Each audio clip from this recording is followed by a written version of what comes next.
कहा जाता है रिड्यूस फीलिंग। रिड्यूस फीलिंग में क्या होता है, आपकी S4 पैदा होती है और आस्ता आस्ता ब्लड इधर आता है, सबसे लॉन्गेस्ट ये फेज होती है।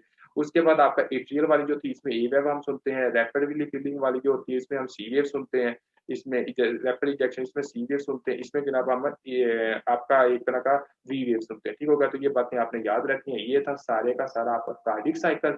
अब हम इसकी ग्राफिकल रिप्रेजेंटेशन आपको मैं बता देता हूँ। ठीक है, ग्राफिकल रिप्रेजेंटेशन क्या होती है।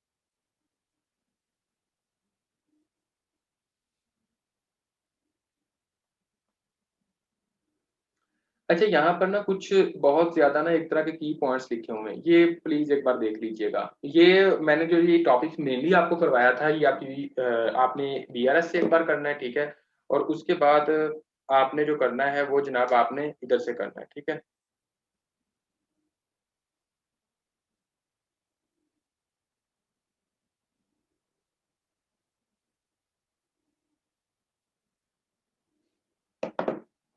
अच्छा जी, तो अब आप देखें फॉर एग्जांपल कि आपके ये इधर जो लिखा हुआ है ना, आपको और चीजें याद हो ना हो, आपने ये चीजें एक बार लाजमी याद रखनी है, ठीक है।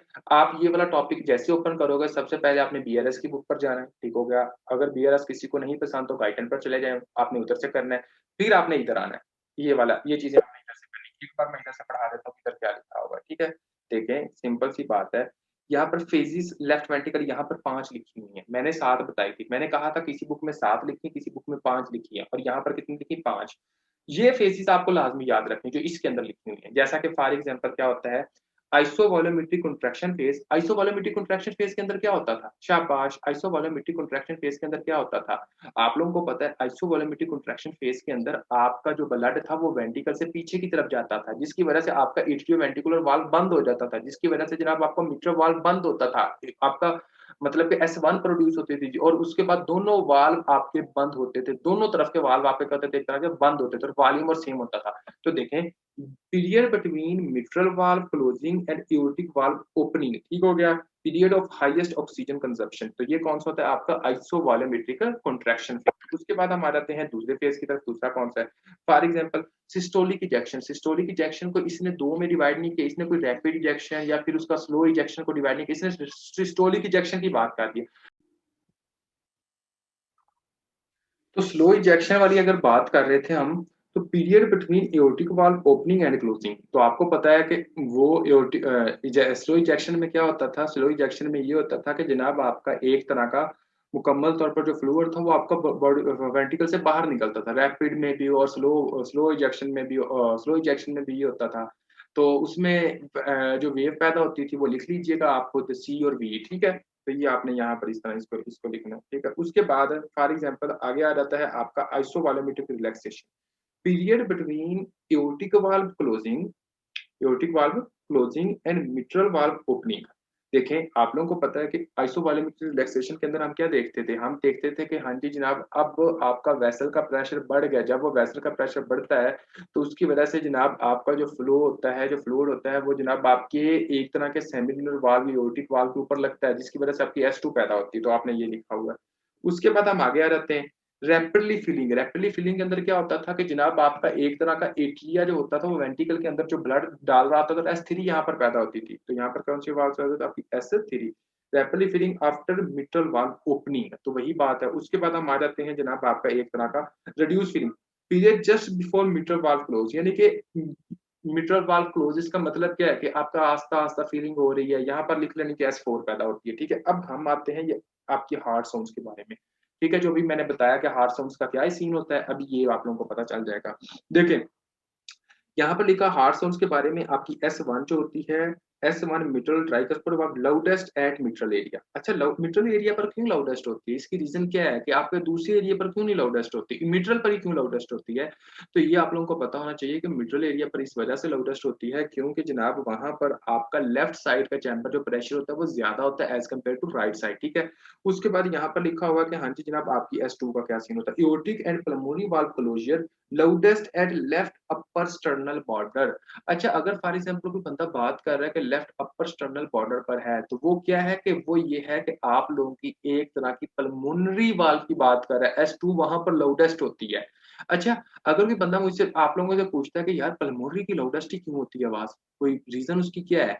उसकी रीज़न क्या होती है? तो आप लोगों ने कहना है कि देखें पल्मोनरी की लाउडेस्ट इस वज़ह से होती है क्योंकि जब आप इंस्पायर करते हो ना, इंस्पिरेशन करते हो, तो आपकी वेंट्रिकुलर फीलिंग्स और ये सारा सीन ज़्यादा हो रहा होता है, ठीक हो गया? तो इस वज़ह से जनाब आपका लाउडेस्ट होता है। इंस्पिरेशन के दौरान जब आपने इंस्पायर करना है, गैसेज़ ऑक्सीजन गई, ऑक्सीजन के बाद ज़्यादा से ज़्यादा ऑक्सीजन गई, जब ज़्यादा से ज़्यादा ऑक्सीजन गई तो आपकी वेंट्रिकुलर फीलिंग ज़्यादा से ज़्यादा हुई, जब वेंट्रिकुलर फीलिंग ज़्यादा से ज़्यादा हुई तो इस वज़ह से लाउडेस्ट हमें सुनाई देती है। ये बात आप अपने माइंड में रखिएगा, ठीक है? तो ये S2 वाली इस तरह। S3 का किसमें होती है? देखें S3 in early diastole during rapidly ventricular feeling phase ये लिखा हुआ है, रैपिडली वेंट्रिकुलर फीलिंग फेज़। उसके बाद आ जाता है जनाब best heard at apex with patient in a left lateral decubitus position associate with high filling. For example ये किसके साथ होता है? रैपिडली फीलिंग है ना, तो कोई भी ऐसी डिसऑर्डर्स जिसमें जनाब फीलिंग बहुत ज़्यादा हो, ये उनमें होता है। जैसा कि फॉर एग्जांपल किसके साथ हो सकता है? मिट्रल रिगर्जिटेशन में आपकी फीलिंग ज़्यादा होती है क्योंकि आपका वाल्व से फ्लूइड बाहर नहीं जा रहा होता। एओर्टिक रिगर्जिटेशन में आपका फ्लूइड हार्ट के अंदर दोबारा आता है, हार्ट फेलियर के अंदर ज़्यादा आता है, ठीक हो गया? डायलेटेड कार्डियोमायोपैथी हो गया, ठीक है? तो और कुछ बच्चों और चिल्ड्रंस और प्रेगनेंसी के दौरान ये का नॉर्म अच्छा प्रेगनेंसी के दरमियान ये नॉर्मल क्यों होती है? मैं आप लोगों से क्वेश्चन पूछता हूँ। यहाँ पर इन्होंने लिखा हुआ है कि प्रेगनेंसी के दौरान ये नॉर्मल होती है। ऐसी क्या वजह है कि प्रेगनेंसी के दौरान S3 नॉर्मल होती है? शाबाश!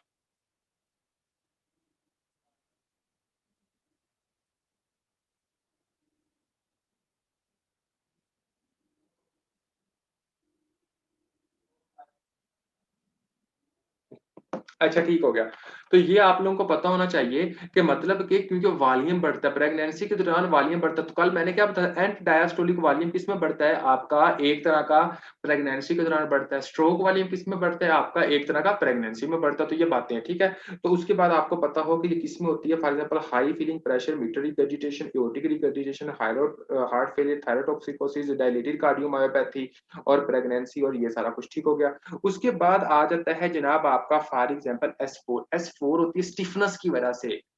फॉर एग्जांपल जब कोई स्टिफनेस हो गई, उसकी वजह से मोस्टली S4 होती है और रिड्यूस फीलिंग की वजह से होती है। यहाँ पर क्या इन लेटर डायस्टोल एट्रियल किक ठीक हो गया, यानी कि जब एट्रिया जोर से जनाब में एक तरह का फ्लूइड डालता है, इस तरह लगती है। उसको हम कहते हैं जनाब एक तरह का हाँ जी, बिल्कुल लेफ्ट वेंट्रिकुलर हाइपरट्रोफी के अंदर आप देख सकते हैं। उसके बाद आ जाता है जनाब आपका atrial kick best heard at apex with patient of lateral decubitus position decubitus position मैं आप लोगों को पिक्चर दिखा दूँगा, ठीक है? ताकि वो हाई एट्रियल प्रेशर जब एट्रियल प्रेशर ज़्यादा होता है वही बात associated with ventricular non complex hypertrophy ठीक हो गया left atrium must push against stiff left ventricular stiff की बात करनी है आपने कंसीडर अबनॉर्मल इफ पाल्पेबल ठीक हो गया।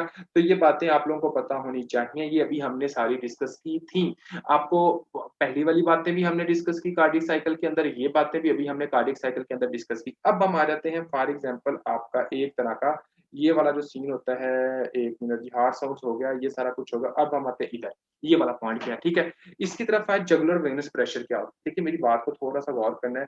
वेनस प्रेशर मैं आप लोगों को पढ़ाया था, अभी थोड़ी देर पहले। मैंने क्या कहा था कि एवेव कब पैदा होती है? कि जनाब आपकी जब आपका एक तरह का एट्रिया कॉन्ट्रैक्ट होता है, उस वक़्त आपकी एवेव पैदा होती है।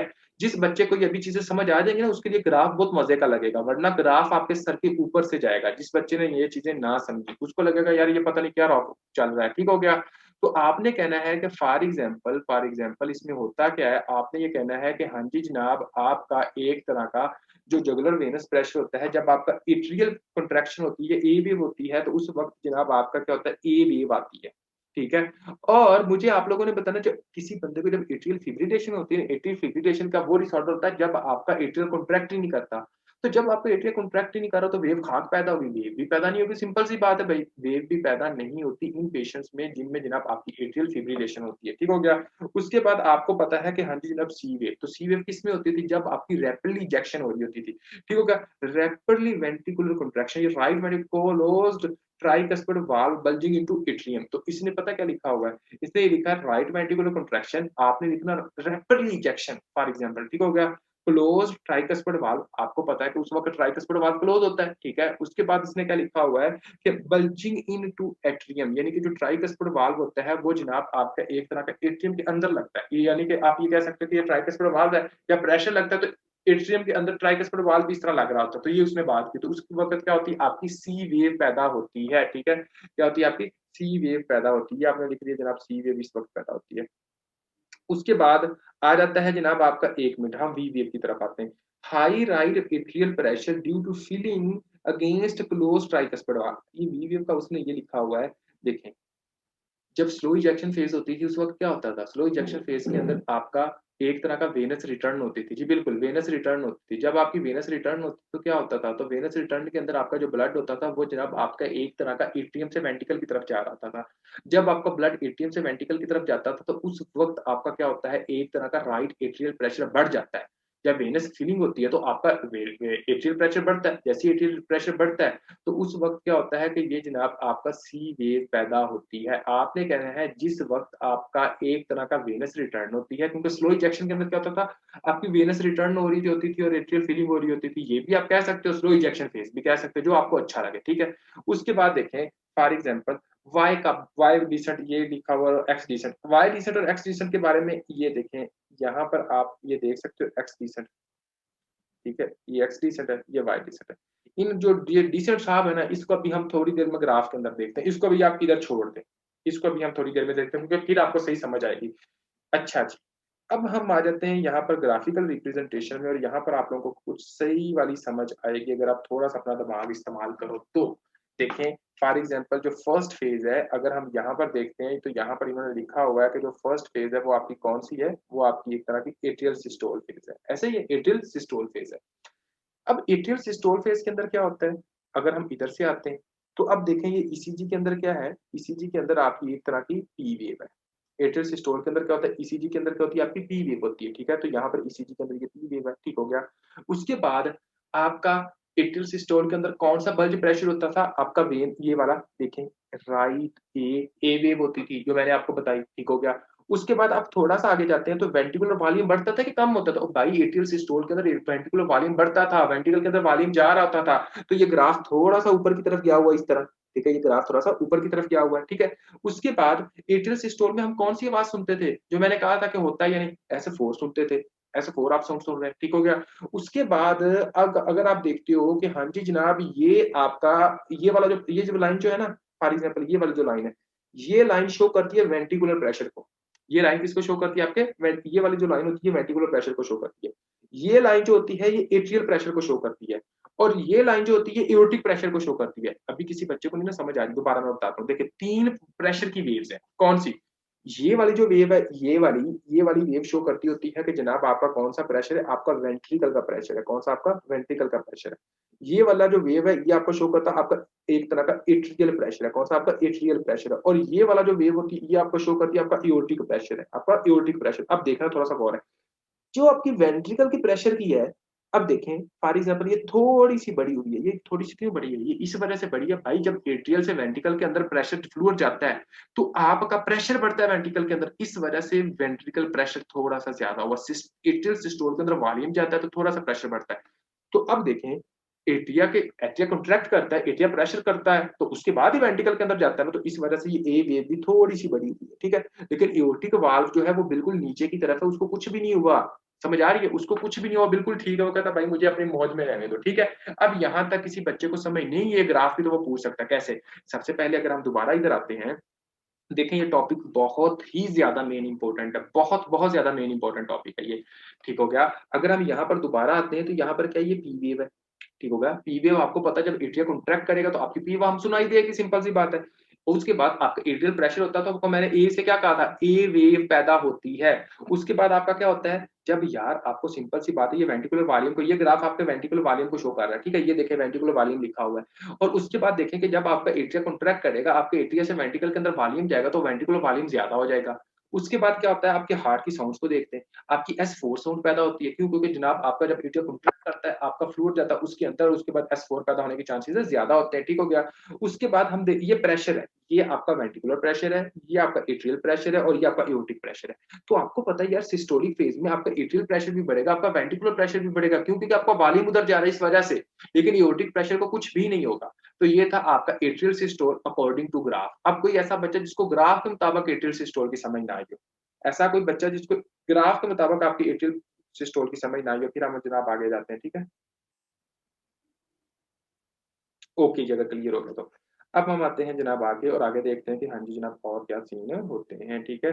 तो अब हम जो दूसरी फ़ेज़ है वो कौन-सी है? दूसरी फ़ेज़ जो अब हम डिस्कस करेंगे वो है आप लोगों की इधर देखें, ये हो गई। अगर दूसरी फ़ेज़ हम देखते हैं तो यहाँ पर क्या है, ये क्या है आपकी आइसोवॉलमेट्रिक कॉन्ट्रैक्शन फ़ेज़, आइसोवॉलमेट्रिक कॉन्ट्रैक्शन फ़ेज़। अच्छा जी, आइसोवॉलमेट्रिक कॉन्ट्रैक्शन फ़ेज़ के अंदर क्या होता था? तो पहले तो आप लोगों ने मुझे ये बताना है ना, शाबाश। आइसोवॉलेमेट्रिक कॉन्ट्रैक्शन है। तो अब अगर हम आते हैं बिल्कुल इसके सामने, तो भाई ये आइसोवॉलेमेट्रिक कॉन्ट्रैक्शन है, तो आइसोवॉलेमेट्रिक कॉन्ट्रैक्शन के अंदर ये क्यूआरएस पैदा हो रही है। मैंने क्या बताया था कि यार आपका वेंट्रिकल थोड़ा-सा कॉन्ट्रैक्ट होता है। ईसीजी के अंदर हम क्या देखते हैं? क्यूआरएस कॉम्प्लेक्स देखते हैं कि नहीं देखते? वो हमने यहाँ पर देख लिया। अब हम आते हैं थोड़ा-सा आगे, ठीक है? अब देखें, ये जनाब हम आइसोवॉलेमेट्रिक कॉन्ट्रैक्शन की तरफ जा रहे हैं। ये वॉल्यूम है। ये वॉल्यूम क्या शो कर रहा है? सीधी लाइन शो कर रहा है, वॉल्यूम के अंदर कुछ चेंजेज़ नहीं आई मतलब कि क्योंकि असल में हो ये रहा है कि आपका एओर्टिक वाल्व भी बंद है और आपका पल्मोनरी वाल्व भी बंद है सॉरी आपका एओर्टिक वाल्व भी बंद है और आपका एक तरह का मिट्रल वाल्व भी बंद है। इस वजह से आपके वॉल्यूम में कोई चेंजेज़ नहीं, वॉल्यूम सेम मैंने इस पहले बताया था, ठीक हो गया? और यहाँ पर देखें ये आपकी कौन-सी साउंड लिखी हुई है? S1 प्रोड्यूस हो रही है। कौन-सी प्रोड्यूस हो रही है? आपकी S1 प्रोड्यूस हो रही है, ठीक है? उसके बाद आप लोगों ने ये देखना है कि हाँ जी जनाब, ये आपका कौन-सा प्रेशर था? आपका एक तरह का ये आपका कौन-सा प्रेशर था? एक तरह का एट्रियल प्रेशर था, ये वाला, ठीक है? और ये वाला कौन-सा प्रेशर था? आपका वेंट्रिकल प्रेशर था। अब देखिए ये वेंट्रिकल प्रेशर कितना ऊपर जा रहा है? वेंट्रिकल प्रेशर ऊपर गया है कि नहीं गया? वेंट्रिकल प्रेशर बढ़ा है, तो जब ये वेंट्रिकल प्रेशर बढ़ा तो ये क्या शो कर रहा है? वेंट्रिकल प्रेशर ये शो कर रहा है कि हाँ जी जनाब अब आपका वॉल्यूम ज़्यादा हो गया ना, आइसोवॉलेमेट्री के अंदर वॉल्यूम बढ़ जाता है, तो प्रेशर ज़्यादा हो जाता है, तो इस वजह से ये प्रेशर क्या एक तरह का ज़्यादा है और यहाँ पर ये प्रेशर इतना ज़्यादा तक ये रहता है, ठीक हो गया? उसके बाद हम आते हैं जनाब आपका एक तरह का रैपिडली इजेक्शन फेज़ के अंदर, कि रैपिडली इजेक्शन फेज़ के अंदर क्या होता है? देखें ये वाली फेज़ की मैं बात कर रहा हूँ, आपकी ये वाली फेज़, ठीक है? तो रैपिडली इजेक्शन फेज़ के अंदर क्या होता है? तो आप लोगों को पता है यार रैपिडली इजेक्शन फेज़ के अंदर रैपिडली जो ब्लड होता है वो आपके वेंट्रिकल से बाहर निकलता है। रैपिडली जो ब्लड होता है वो आपके वेंट्रिकल से बाहर निकलता है और इसकी वजह से कौन-सी वेव पैदा होती है? आपकी सी वेव पैदा होती है, ठीक है? और जब आपका ये ब्लड बाहर निकल तो आपका एओर्टिक वाल्व क्लो ओपन हो जाता है, ठीक है? तो अब हम यही देखते हैं। देखें फॉर एग्ज़ाम्पल ये रैपिडली इजेक्शन है और यहाँ पर हम आते हैं जनाब ये देखें आपका ये सीन यहाँ पर आ गया। ये नंबर 1 फीलिंग थी, ये 2 था, ये 3rd फेज़ है, ठीक हो गया? तो अब देखें अगर आप देखें ये सी वेव ये शो कर रही है, ये आपकी क्या सर सी वेव शो कर रही है यानी कि ये आपका ये काम है, ठीक हो गया? उसके बाद अगर आप इसमें देखो वॉल्यूम ज़्यादा हो रहा है या कम हो रहा है? शाबाश वॉल्यूम वेंट्रिकुलर वॉल्यूम क्या हो रहा है? वेंट्रिकुलर वॉल्यूम कम हो रहा है, क्यों वॉल्यूम कम हो रहा है? भाई इस वजह से कम हो रहा है क्योंकि वॉल्यूम आपका बाहर जा रहा है, इस वजह से वेंट्रिकल के अंदर अब वॉल्यूम कम रह गया, ठीक है? तो आपने देखा कि यार ये वॉल्यूम जो है वो आपका एक तरह का कम रह गया, ठीक है? उसके बाद ये जो आपका लेफ्ट एट्रियल प्रेशर जो होता है ये एक्स डिसेंट में जाता है, left atrial pressure X descent में क्यों जाता है? क्योंकि आपका एट्रियल प्रेशर है ही नहीं अब बिल्कुल ठीक है, वो एक तरह सीधा उसकी तरफ तो प्रेशर है ही नहीं, तो इस वजह से एक्स वो सीधा बिल्कुल जा रहा है, एक्स डिसेंट हम इधर एक बार आ जाते हैं। एक्स डिसेंट अब देखें downward displacement of closed tricuspid valve during rapid ventricular ejection phase rapid ventricular ejection phase के अंदर आपका एक्सटीसेंट हो रही है उसके बाद रिड्यूस्ड और absent in tricuspid regurgitation and right heart failure because pressure gradient are reduced तो आपका ये किसके अंदर एब्सेंट होता है जब आपका ट्राइकस्पिड रिगर्जिटेशन होती है और राइट हार्ट फेलियर होता है ठीक है तो यहाँ पर आपने देखना है कि हाँ जी जनाब अब आपका एक तरह का ये देखें अब ये आपकी रैपिड इजेक्शन फेज थी तो रैपिड इंजेक्शन फेज के अंदर क्या होता था यहाँ पर प्रेशर आपका क्या होता है एक तरह का ये देखें ये प्रेशर आपका ज्यादा हुआ वेंटिकुलर प्रेशर क्या था आपका एक तरह का ज्यादा हुआ आपकी एओर्टिक प्रेशर से जब आपका वेंटिकुलर प्रेशर आपके एओर्टिक प्रेशर से ज्यादा हुआ तो इसकी वजह से ये आपका वाल्व लिखा नहीं हुआ कि एओर्टिक वाल्व इज ओपन तो एओर्टिक वाल्व क्या हो जाता है एक तरह का ओपन हो जाता है तो ये था आपकी थर्ड फेज अब हम आते हैं फोर्थ फेज की तरफ जिसको हम कहते हैं reduce ejection phase reduce ejection phase हम इधर आ गए देखें फॉर एग्जांपल जो रिड्यूस इजेक्शन फेज है इसको भी हम देखते हैं तो इसके अंदर हम क्या देखते हैं जनाब आपका एक तरह का ये है रिड्यूस इजेक्शन फेज ठीक है और रिड्यूस इजेक्शन फेज के अंदर क्या होता है रिड्यूस इजेक्शन फेज के अंदर हम बिल्कुल नीचे आते हैं और देखते हैं कि हाँ जी जनाब इसके अंदर आपका एक तरह का ये नंबर 4 है इसके अंदर हम टी वेव देखते हैं क्या होता है आपका ईसीजी के अंदर हम क्या देखते हैं आपकी टी वेव देखते हैं उसके बाद हम देखते हैं कि ये जनाब आपका राइट एट्रियल प्रेशर क्या है ये भी ना होने के बराबर इस तरह लाइन जो है वो बिल्कुल सीधी लगी हुई है ठीक हो गया उसके बाद आपका वॉल्यूम और कम हुआ है भाई वॉल्यूम और नीचे की तरफ जा रहा है क्यों क्योंकि रिड्यूस इजेक्शन के अंदर भी जो वॉल्यूम होता है वो जनाब आपके वेंट्रिकल से बाहर निकलता है इस वजह वजह से हम ये सीन देखते हैं। और उसके बाद देखें कि इसमें कोई हार्ड साउंड नहीं लिखी हुई है, बिल्कुल नॉर्मल लिखा हुआ है। उसके बाद देखें कि लेफ्ट एट्रियल प्रेशर बिल्कुल नॉर्मल है, कुछ भी नहीं हुआ उसके साथ है, ठीक है।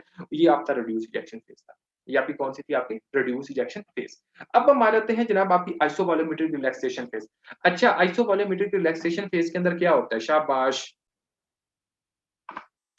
अच्छा जी, तो अब ये वाली जो फेज है, ये वाली फेज आपकी क्या शो कर रही है? ये वाली फेज आपकी शो कर रही है कि आइसोवॉल्यूमेट्रिक रिलैक्सेशन फेज, ठीक है। तो अगर आप आपने खुद कहा कि एओर्टिक वाल्व क्लोज हो रहा है, इधर ये लिखा नहीं हुआ, ये तीर से क्या निशान है? Aortic valve close. यहाँ पर इसने डाइक्रोटिक नोच भी लिख दी है। दो बातें हमारी ठीक हो गई जो हमने पढ़ी थी, ठीक हो गया। उसके बाद हम आते हैं नीचे। लेफ्ट वेंट्रिकल प्रेशर जो है वो नीचे की तरफ जा रहा है, क्यों? क्योंकि एओर्टिक प्रेशर बढ़ रहा है। नंबर थर्ड बात भी हमारी सही होगी, ठीक है। अगर हम और थोड़ा सा नीचे आते हैं, ठीक है, और आपका एट्रियल प्रेशर देखो, फिर ये सीधा, ठीक है, एट्रियल प्रेशर वो आपका सीधा जा रहा है, ठीक है। तो अभी देखें मिट्रल वाल्व ओपन आपका किस में लिखा हुआ है? ये देखें, ये मिट्रल वाल्व ओपन, ये किस में लिखा हुआ है? ये रैपिड वेंट्रिकुलर फिल्म लिखा है, यानी कि अभी तक आपका एट्रियल प्रेशर वो नॉर्मली जा रहा है, ठीक हो गया। उसके बाद S2 पर प्रोड्यूस होगी। उसके बाद आपका क्या होता है? आपका यहाँ पर वॉल्यूम जो होता है वो जनाब अभी तक ये नॉर्मल आ गया, यानी कि लो हो रहा था और उसके बाद क्या होगा? सीधा हो गया। क्यों? क्योंकि अब जनाब वाल्व बंद हो गया, इस वजह से सीधा हो गया, बाहर नहीं जा सकता। इस वजह से लाइन सीधी लगाई। और यहाँ पर हम क्या देखते हैं? यहाँ पर हम वी वेव, इसने वी वेव लिखी हुई है इधर। और यहाँ पर हम आ गए जनाब, यहाँ पर ऐसा कुछ भी सीन यहाँ पर ईसीजी के अंदर हम मतलब कि नहीं देख रहे, ठीक हो गया। उसके बाद हमारा ये हो गया। उसके बाद हम आ गए रैपिड वेंट्रिकुलर फिलिंग। अच्छा, रैपिड वेंट्रिकुलर फिलिंग के अंदर क्या होता है, इसको हम देख लेते हैं। रैपिड वेंट्रिकुलर फिलिंग के अंदर क्या होता है? देखें, आपको पता है कि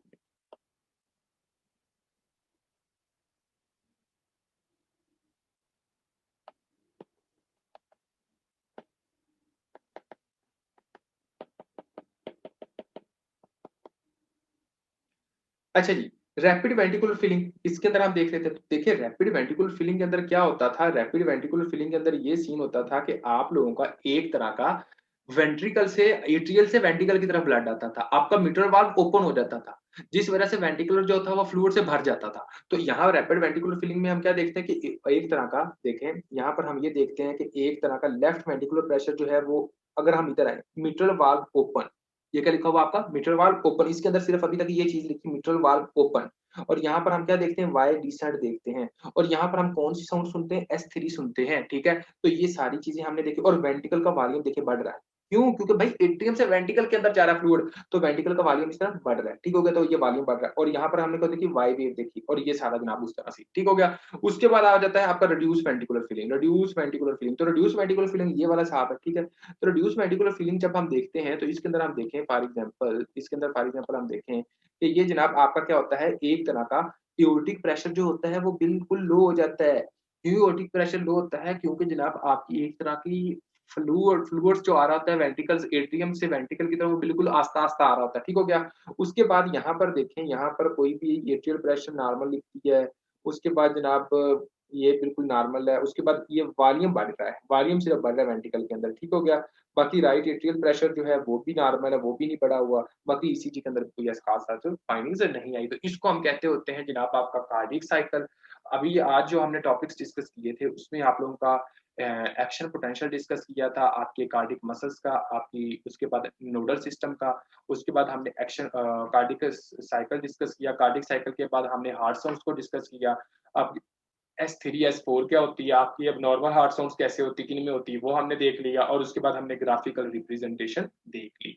यहाँ तक किसी बच्चे का कोई भी क्वेश्चन है तो आप लोग पूछ सकते हो।